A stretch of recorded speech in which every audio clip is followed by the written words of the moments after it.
Assalamualaikum, selamat sore pemirsa. Apa kabar pemirsa TVR Parlemen dimanapun Anda berada. Berjumpa kembali dalam program TVR 17 bersama dengan saya, Suki Abdul. Tepat pukul 17 waktu Indonesia Barat, kami hadirkan kepada Anda sejumlah informasi paling baru dan juga menarik seputar kinerja dan juga kegiatan anggota DPR RI yang telah disajikan oleh redaksi TVR Parlemen. Pemirsa TVR Parlemen, inilah TVR 17 selengkapnya.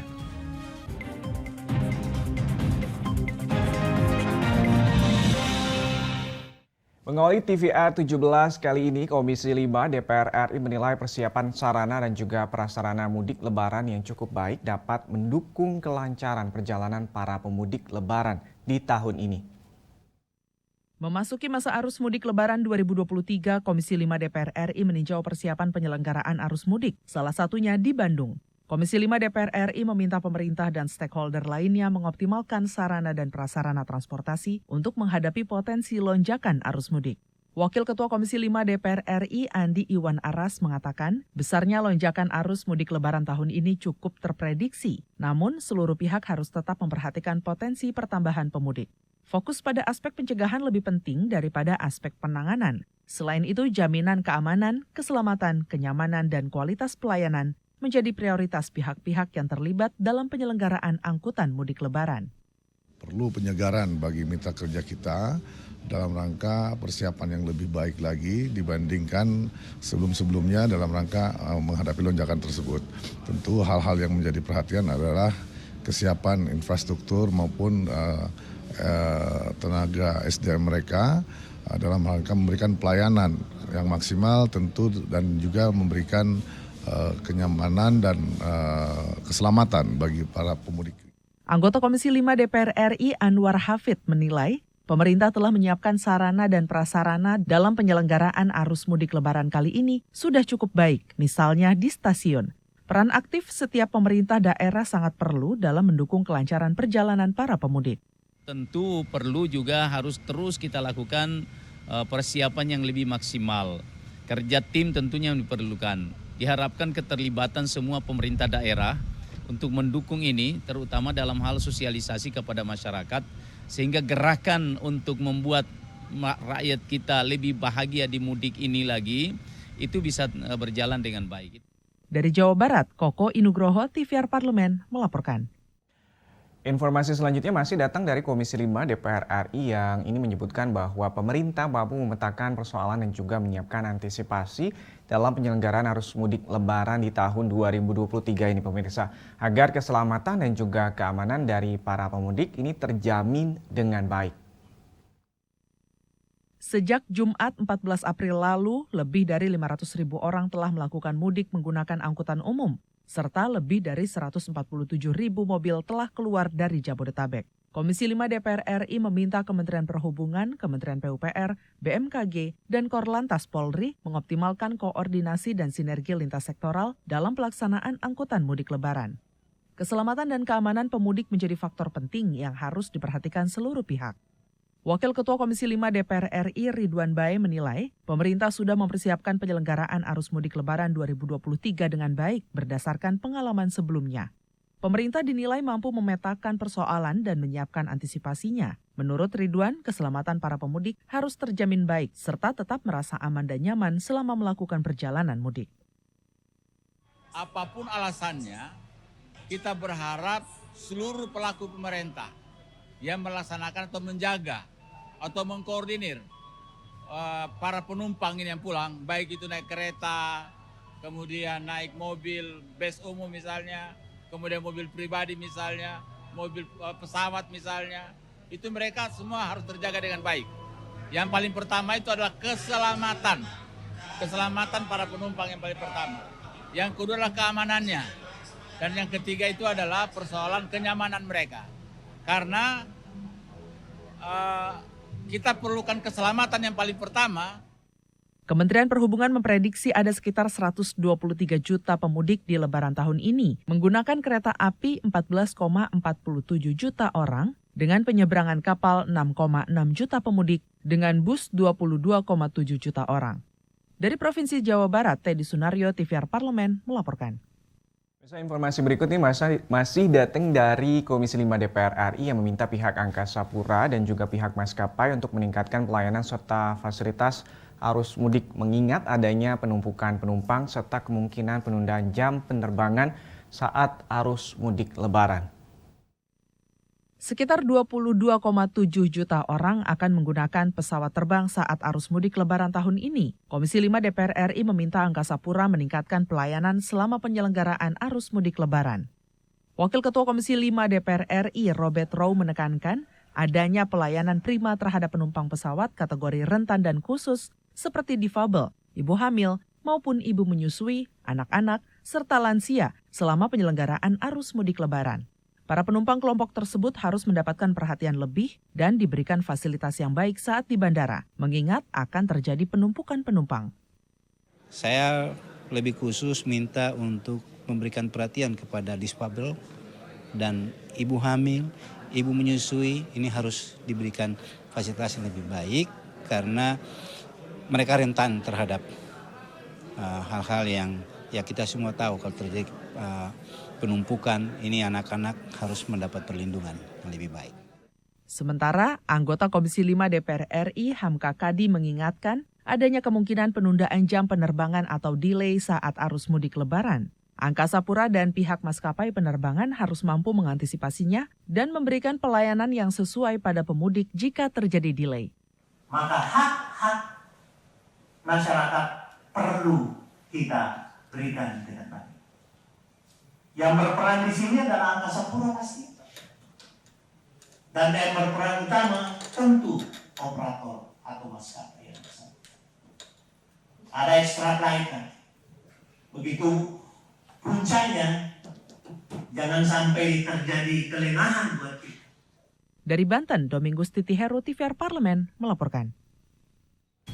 Pemirsa, nih publik sangat berharap rancangan undang-undang tentang perampasan aset tindak pidana dapat segera diundangkan. Rancangan undang-undang ini diyakini akan memberikan presiden baik dalam usaha pemberantasan korupsi dan juga tindak pidana ekonomi lainnya. Informasinya akan kami hadirkan sesaat lagi, untuk itu tetaplah di TVR 17.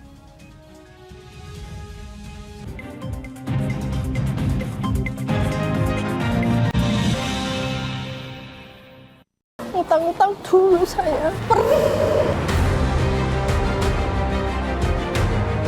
Mereka yang tidak cukup paham teredukasi bagaimana menyuarakan aspirasi demi memperoleh jawaban. Sini ditambang untuk seperti itu, warga sini tidak mengizinkan. Sebab apa? Itu menyangkut isi perut kami semua. Hadir menelisik mulai dari hulu ke hilir. Mengapa? Nah, kalau kita telusuri kenapa banjir ini hampir setiap terjadi. Hingga menemukan apa yang belum terkuak secara nyata. Kan kabeh niku sedulur, Pak. Nek kula ngrencangi mriki, mesti mriki gelo, nek kula ngrencangi mriki sing mriki gelo. Nggih kedah adil wae, Pak, tengah-tengah. Menghadirkan peran anggota DPR RI demi mendapatkan solusi. Saksikan Suara Dapil, Senin sampai Jumat pukul 10 waktu Indonesia Barat, hanya di TVR Parlemen. DPR RI memiliki fungsi diplomasi dalam menjalankan politik luar negeri sesuai dengan pasal 116 Undang-Undang MD3. Kontribusi aktif BKSAP DPR RI memainkan peranan penting dalam memenangkan persaingan global melalui IPU, IPA, IPPF, AIPA, dan PUIK. BKSAP memiliki komitmen yang tinggi dalam krisis kemanusiaan dunia. Fungsi diplomasi dijalankan untuk mendukung upaya pemerintah dalam melaksanakan politik luar negeri.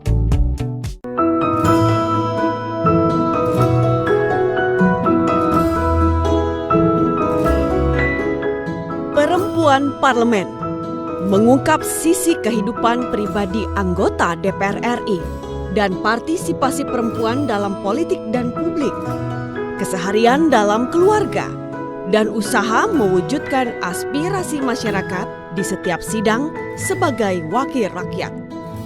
Jangan lewatkan Perempuan Parlemen.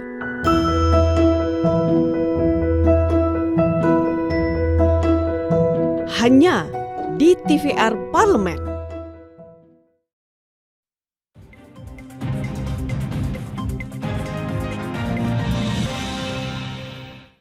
Terima kasih Anda masih menyaksikan TVR 17. Diketahui rancangan Undang-Undang Perampasan Aset ini masuk dalam daftar panjang atau long list dari Program Legislasi Nasional atau Prolegnas DPR RI 2019-2024. Rancangan undang-undang tersebut tercatat menjadi rancangan undang-undang usul dari pemerintah. DPR RI menegaskan saat ini sedang dalam posisi menunggu surat Presiden atau Surpres serta draft naskah akademik rancangan undang-undang perampasan aset dari pemerintah. Untuk mengetahui informasi selengkapnya, mari kita simak laporan mendalam yang telah dihimpun oleh tim redaksi TVR Parlemen dalam segmen editorial Parlemen. Berikut ini.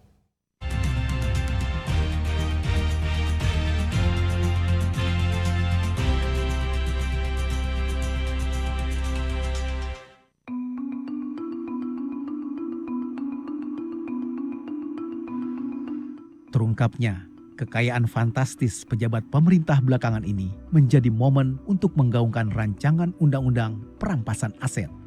Mewujudkan pengesahan rancangan undang-undang perampasan aset dipercaya akan memperkuat regulasi dalam penyelamatan uang negara, sekaligus menjadi jawaban dari kejengahan publik terhadap tindak pidana korupsi dan pencucian uang. Namun, nasib pembahasan RUU perampasan aset berada di tangan pemerintah.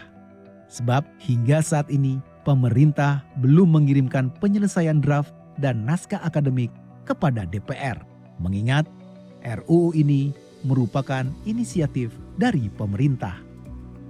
Itu belum ada naskah akademik atau draft yang diserahkan atau diusulkan oleh pemerintah kepada DPR melalui Komisi 3. Saya belum tahu itu, belum ada. Setahu saya informasi itu belum ada. Gitu. Karena itu tentu tidak bisa kemudian RUU perampasan aset ini disahkan, itu kan harus dibahas dulu. Ya materi untuk membahas tidak ada, gitu. Belum ada. Gitu. Kita sempat menanyakan kepada pihak pemerintah untuk bagaimana prosesnya di internal pemerintah sendiri gitu. Apakah kan ada prosedurnya, ada tahapan-tahapannya yang harus dilalui oleh internal pemerintah ya yang kemudian disampaikan kepada kita. Nah, justru dengan ini saya kalau kemudian ada pihak pemerintah yang sebagian pihak pemerintah yang bertanya kepada kita tentang bagaimana RUU perampasan aset, justru kita seharusnya berbalik tanya, bagaimana pemerintah, apakah semuanya sudah satu kata, artinya sudah siap dengan segala prosedur atau tahapan yang seharusnya dilalui gitu. Sejatinya, RUU perampasan aset telah masuk dalam Program Legislasi Nasional Prioritas tahun 2023. Artinya, Dewan Perwakilan Rakyat Indonesia mendukung penuh pembahasan RUU perampasan aset secara prioritas. Kita juga belum bahas mengenai, belum juga cek mengenai naskah akademik maupun daftar inventarisasi masalah. Tetapi yang pasti semua undang-undang yang masuk dalam prolegnas tentunya kita akan bahas sesuai dengan skala prioritas. Selama ini, kewenangan penegak hukum dalam perampasan aset masih mengacu pada Undang-Undang Nomor 8 Tahun 2010 tentang pemberantasan tindak pidana pencucian uang. Pada prakteknya, proses eksekusi aset membutuhkan waktu panjang. Dari tahap penyelidikan hingga eksekusi, setidaknya membutuhkan waktu 2 tahun. Oleh karena itu, hadirnya RUU perampasan aset akan memangkas waktu penindakan dan memberikan kewenangan penegak hukum dalam menjangkau aset. Baik perampasan aset pejabat yang diperoleh dari pendapatan tidak wajar maupun melalui praktek tindak pidana korupsi dan pencucian uang. Tak heran bila RUU perampasan aset ini digadang-gadang sebagai senjata utama pemberi efek jera kepada koruptor. Tetapi barangkali juga agar persepsi tentang RUU ini itu juga luas ya, kemudian juga publik memahami dengan baik, ini perlu juga disosialisasikan. Sebab yang terkesan di ruang publik kan selama ini kalau RUU perampasan aset tindak pidana itu seolah-olah hanya dengan tipikor saja, dengan tindak pidana korupsi. Padahal itu RUU yang terkait dengan perampasan aset untuk tindak-tindak pidana yang lain juga. Sepak terjang usulan RUU perampasan aset sebenarnya sudah bergulir sejak tahun 2003 silam. Bahkan pernah masuk prolegnas tahun 2014 dan periode 2015 sampai 2019. Butuh keseriusan pemerintah dan DPR untuk menjaga upaya realisasi pengesahan RUU perampasan aset di tahun 2023.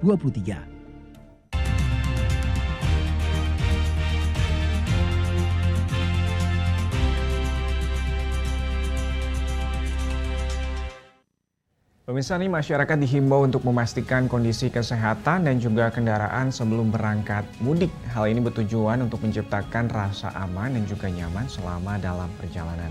Saksikan informasi selengkapnya, untuk itu jangan kemana-mana, tetaplah bersama kami dalam TVR 17.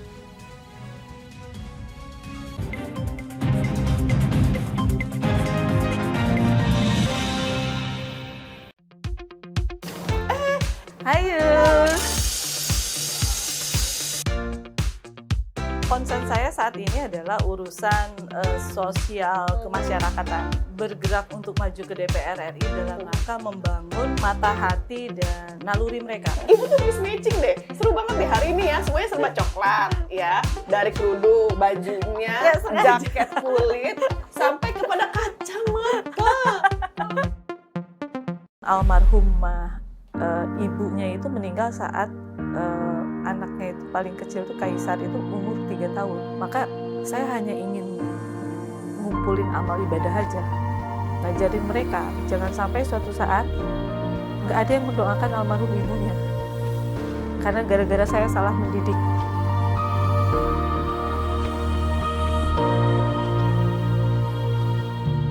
Cerita baru yang saya dapatkan kembali dari seorang perempuan parlemen kali ini pemirsa, yaitu selalu beritikat baik, apa adanya, dan mengedepankan doa serta restu dari orang tua yang akan membimbing kita dalam sebuah perjalanan kehidupan. Bersama Ibu Sally Andriani Gantina, hanya di Perempuan Parlemen. Utang-utang dulu saya, perih. Mereka yang tidak cukup paham teredukasi bagaimana menyuarakan aspirasi demi memperoleh jawaban. Sini ditambang untuk seperti itu, warga sini tidak mengizinkan. Sebab apa? Itu menyangkut isi perut kami semua. Hadir menelisik mulai dari hulu ke hilir. Mengapa? Nah, kalau kita telusuri kenapa banjir ini hampir setiap terjadi. Hingga menemukan apa yang belum terkuak secara nyata. Kan kabeh niku sedulur, Pak. Nek kula ngrencangi mriki, mesti mriki gelo, nek kula ngrencangi mriki sing mriki gelo. Nggih kedah adil wae, Pak, tengah-tengah. Menghadirkan peran anggota DPR RI demi mendapatkan solusi. Saksikan Suara Dapil, Senin sampai Jumat pukul 10 waktu Indonesia Barat, hanya di TVR Parlemen.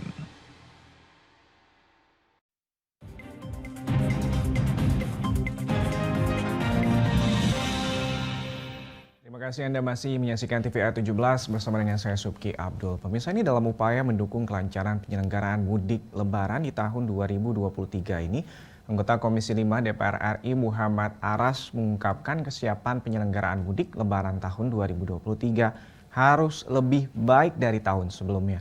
Fasilitas penunjang juga perlu menjadi perhatian oleh pemerintah untuk disiapkan secara maksimal. Sementara itu di sisi lain Aras menambahkan masyarakat juga perlu mempersiapkan diri baik dari segi kesehatan pemudik hingga kesiapan kendaraan. Selengkapnya mari kita simak laporan rekan kami Alfat Rizky dari Gerbang Tol Cikampek Utama Jawa Barat berikut ini. Baik pemirsa TVR Parlemen, saat ini saya sudah bersama dengan salah satu anggota Komisi 5 DPR RI, yaitu Bapak Muhammad Aras dari fraksi P3 untuk daerah pemilihan Sulawesi Selatan 2. Di mana pada saat ini tengah ada kunjungan Komisi 5 DPR RI ke kantor Jasa Marga Gerbang Tol Cikampek Utama kilometer 70 pemirsa, di mana dalam rangka kunjungan ini meninjau kesiapan infrastruktur dan transportasi guna mendukung penyelenggaraan mudik Lebaran di tahun 2023. Lalu seperti apa hasil dari kunjungan kali ini? Saya akan menanyakannya langsung dan berbincang-bincang dengan Bapak Muhammad Aras. Baik Pak, diprediksikan akan ada lonjakan secara signifikan berdasarkan survei dari Kemenhub Pak. Dari tahun lalu 86 juta, kemudian di tahun ini akan ada lonjakan hingga 123 juta. Kira-kira strategi seperti apa Pak? Mungkin dari mitra yang sudah akan dilakukan di mudik Lebaran kali ini Pak. Ya, khusus mudik tahun ini memang kita berharap bahwa kesiapan pemerintah untuk melayani seluruh masyarakat itu bisa jauh lebih baik dibanding tahun sebelumnya. Oleh karenanya, dari paparan yang telah disampaikan oleh teman-teman dari Kemenhub tadi mengatakan bahwa kilometer 52 sampai kilometer 66 yang tahun sebelumnya mengalami penyempitan dan kepadatan yang sangat luar biasa, tahun ini sudah diperlebar sehingga insya Allah masih mampu untuk menampung kendaraan-kendaraan yang melewati jalur itu. Yang kedua, alternatif yang dilakukan adalah apabila terjadi kemacetan yang luar biasa, maka akan dibuka counterflow.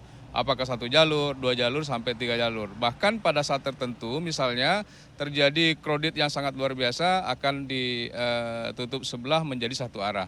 Oleh karenanya, bukan hanya itu saja, tetapi juga kesiapan-kesiapan yang lain harus kita perhatikan, terutama terkait dengan penyiapan tempat buang air kecil bagi para penumpang yang memang kena kemacetan. Kenapa? Karena di jalur ini juga jarak untuk terdapat rest area sangat terbatas. Di jarak 30 km tidak ada rest area, oleh karenanya ini butuh layanan-layanan khusus yang bisa dimanfaatkan oleh para penumpang untuk bisa buang air kecil, bisa cuci muka kalau ngantuk pada supirnya dan sebagainya. Itu dibutuhkan waktu yang sangat singkat. Pak Aras, kalau kita berbicara terkait dengan rest area tadi Pak, justru terkadang kalau misalkan lagi mudik seperti ini Pak, itu rest area itu orang antri masuk rest area itu justru menimbulkan kemacetan Pak. Lalu strategi seperti apa yang harus dilakukan Pak? Ya, oleh karenanya ini sudah pengalaman dari tahun sebelumnya.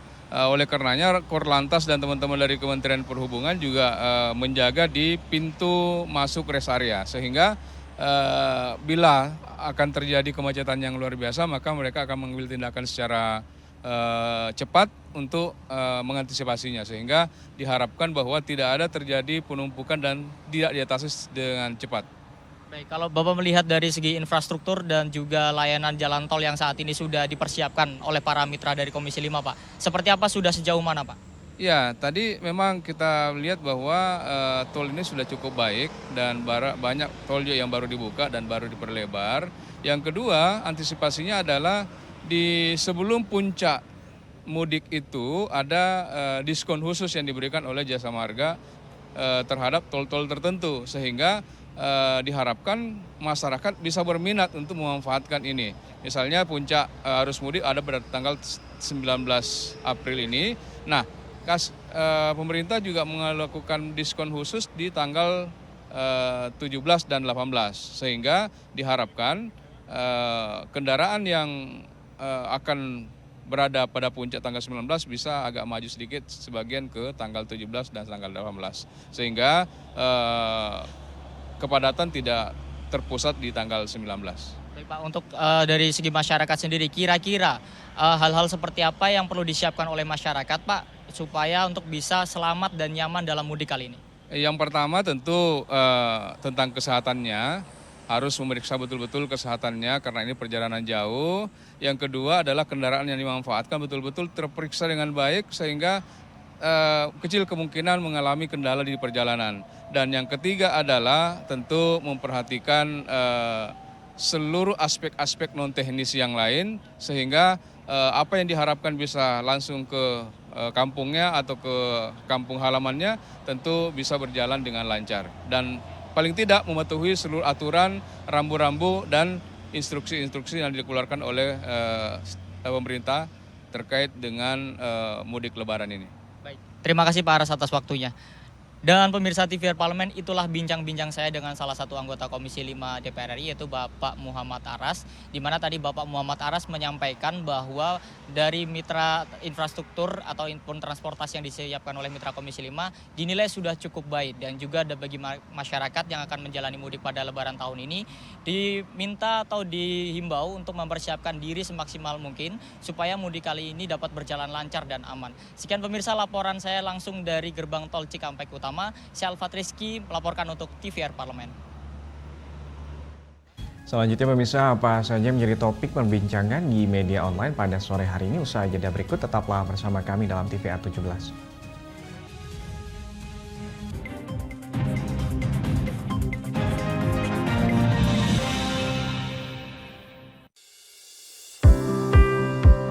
Mengenal tugas dan fungsi DPR RI. Dewan Perwakilan Rakyat atau DPR adalah lembaga negara yang mewakili aspirasi rakyat. Kehadiran DPR RI merupakan salah satu bukti bahwa Indonesia merupakan negara demokrasi. Sebagai salah satu lembaga perwakilan rakyat, apa saja tugas dan fungsi yang diemban DPR RI? Berdasarkan pasal 20A ayat 1 Undang-Undang Dasar 1945, DPR memiliki 3 fungsi, yakni fungsi legislasi, anggaran, dan pengawasan. Tugas dan wewenang DPR berbeda untuk setiap fungsinya.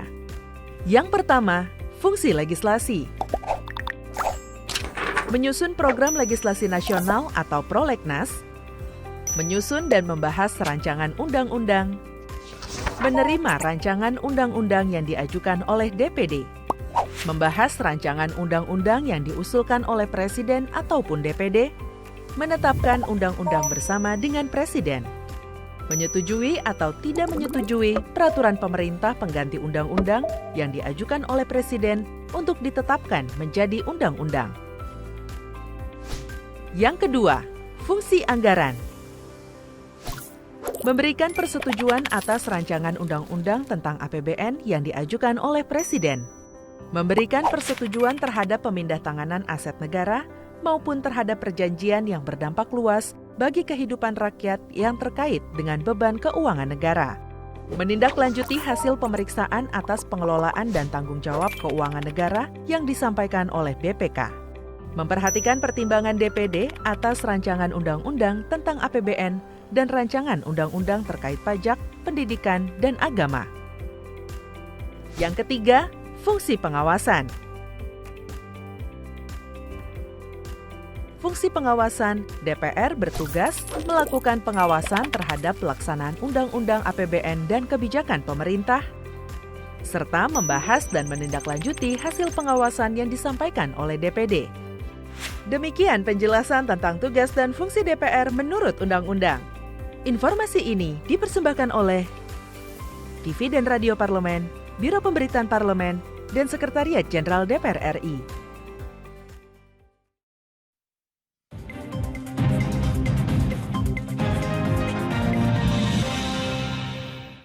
Kembali lagi di TVR 17, pemirsa TVR Parlemen. Kali ini kita masuk ke segmen media nasional. Mari kita simak isu apa saja menjadi sorotan media serta tanggapan dari sejumlah anggota Dewan. Bersama dengan rekan kami, Rini Reski.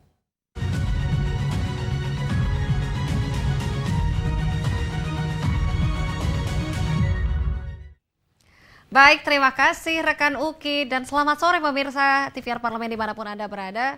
Tentunya kita masuk sekarang ke segmen media nasional. Kita lihat pemirsa di sini berita pertama yang tentunya menjadi headline di media online, yaitu datang dari Komisi 3 DPR RI yang meminta polisi tak proses kritik Bima. Dan di sini Pemprov harus terima kritik. Kita bisa lihat di sini pemirsa. Di sini tentunya pembahasan dari media hari ini, di sini kritik dari TikToker yaitu Bima Yudo Saputro yang viral di media sosial terkait kondisi jalan di Provinsi Lampung berbuntut panjang tentunya. Akibat kritikan tersebut pemirsa, di sini orang tua Bima mendapat intimidasi. Bahkan Bima Yudo Saputro juga harus berhadapan dengan hukum. Tentunya menanggapi hal itu, Wakil Ketua Komisi 3 DPR RI yaitu Ahmad Syaroni meminta Kapolri Jenderal Polisi Listio Sigit Prabowo menghentikan proses kasus TikToker tersebut.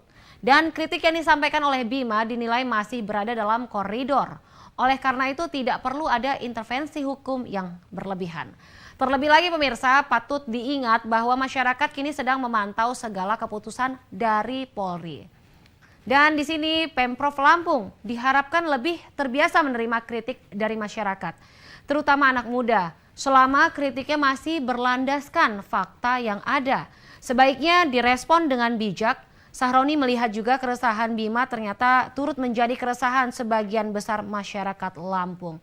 Nah pemirsa, kira-kira kita memang sebagai masyarakat harusnya bebas untuk kita mau mengkritik sesuatu tentang pemerintah kita.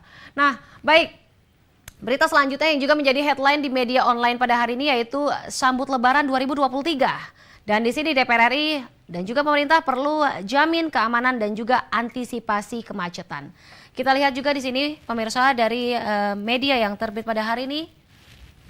Di sini membahas tentang Komisi 5 DPR RI yang meninjau kesiapan infrastruktur dan juga transportasi jelang arus mudik Lebaran 2023 pada Jumat 14 April 2023. Tentunya lokasi yang menjadi titik peninjauan yaitu ruas tol Jakarta Cikampek serta Stasiun Pasar Senen, Jakarta. Dalam pertemuan itu, di sini turut hadir Kementerian PUPR yaitu dan juga Kemenhub, BMKG dan juga Basarnas serta Operator Transportasi Nasional atau Badan Usaha Jalan atau BUJT. Nah, pemirsa tentunya pada kunjungan itu Wakil Ketua Komisi 5 DPR RI yaitu Ridwan Bae menekankan 5 poin yang perlu menjadi perhatian serius dan tentunya di sini poin pertama yaitu keterjaminan faktor keamanan, dan kedua keselamatan kenyamanan dan kualitas pelayanan, dan di sini juga pemerintah sebagai regulator diminta kerjasama yang baik dengan para operator transportasi dan badan usaha jalan tol. Di sini juga poin ketiga yaitu pemenuhan standar pelayanan minimal di jalan tol, yaitu meliputi kondisi jalan, peningkatan sarana prasarana jalan tol, dan fasilitas pendukung lainnya. Keempat, pemerintah diminta mengantisipasi permasalahan kemacetan dengan waktu yang lama, kecelakaan dan juga hambatan di ruas jalan nasional maupun jalan tol. Dan Ridwan mendorong pemerintah perlu meningkatkan aspek pencegahan daripada fokus di aspek penanganan. Nah baik pemirsa, itu tadi headline di media online yang saya sampaikan pada hari ini terkait Komisi 3 DPR RI yang meminta polisi tak proses kritik Bima dan Pemprov harus terima kritik serta sambut Lebaran 2023. Di sini pemerintah perlu menjamin keamanan dan juga antisipasi kemacetan. Sekian dari saya Rini Reski, kembali ke rekan Uki. Selamat sore.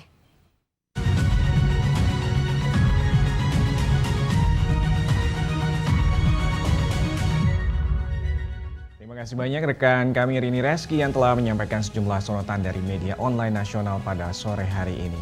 Pemirsa TVR Parlemen segmen media online tadi sekaligus menutup program TVR 17 edisi sore hari ini. Saya Subki Abdul beserta seluruh kru TVR Parlemen yang bertugas mengucapkan terima kasih dan pamit undur diri dari hadapan Anda. TVR Parlemen, referensi Indonesia. Wassalam.